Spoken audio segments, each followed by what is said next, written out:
हरे कृष्णा। तो सभी वैष्णव भक्तों के चरणों में दंडवत प्रणाम।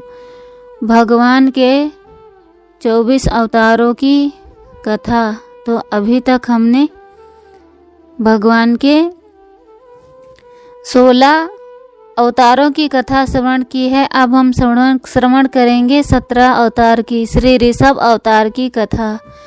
महाराज नाभि के कोई संतान नहीं थी।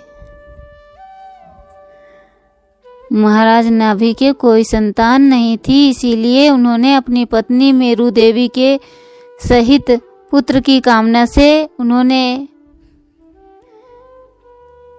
कामना से एकाग्रता पूर्वक भगवान यज्ञ स्वरूप का यजन किया। भक्त वत्सल भगवान उनके विशुद्ध भाव से संतुष्ट होकर यज्ञ में प्रकट हुए। सभी ने सिर झुकाकर अत्यंत आदर पूर्वक प्रभु की पूजा की और ऋषियों ने उनकी स्तुति कर यह वर मांगा कि हमारे यजमान ये राजर्षि नाभि संतान को ही परम पुरुषार्थ मानकर आपके ही समान पुत्र पाने के लिए आपकी आराधना कर रहे हैं। आप इनके मनोरथ को पूर्ण करें। भगवान बोले, मुनियों, मेरे समान तो मैं ही हूँ, क्योंकि मैं अद्वितीय हूँ। तो भी ब्राह्मणों का वचन मिथ्या नहीं होना चाहिए। द्विज कुल मेरा ही तो मुख है, इसीलिए मैं स्वयं ही अपनी अंश कला से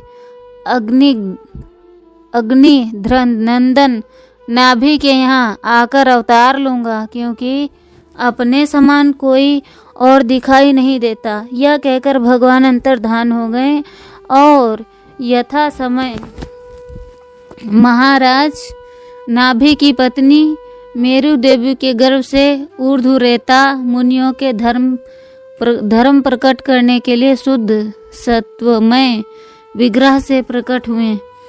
नाभि नंदन के अंग जन्म से ही भगवान विष्णु के व्रज अंकुश आदि चिन्हों से युक्त थे।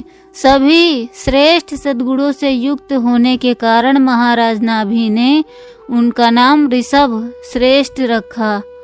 राजा नाभि ने यह देखा कि ऋषभ देव प्राणी मात्र को अत्यंत प्रिय लगते हैं और उन्हें धर्म मर्यादा की रक्षा के लिए राज्याभिषिक्त कर दिया और स्वयं पत्नी मेरु देवी के सहित बद्रिकाश्रम चले गए और वहां भगवान की आराधना करते हुए भगवत स्वरूप में लीन हो गए। भगवान ऋषभ देव सर्वधर्म विज्ञाता होकर भी ब्राह्मणों की बतलाई हुई विधि से साम दान आदि नीति के अनुसार ही पुत्रवत प्रजा का पालन करते थे। एक बार इंद्र ने ईर्ष्यावश उनके राज्य में वर्षा नहीं की, तो योगेश्वर भगवान ऋषभ ने अपने योग माया के प्रभाव से अपने वर्ष अजनाभ खंड में खूब जल बरसाया।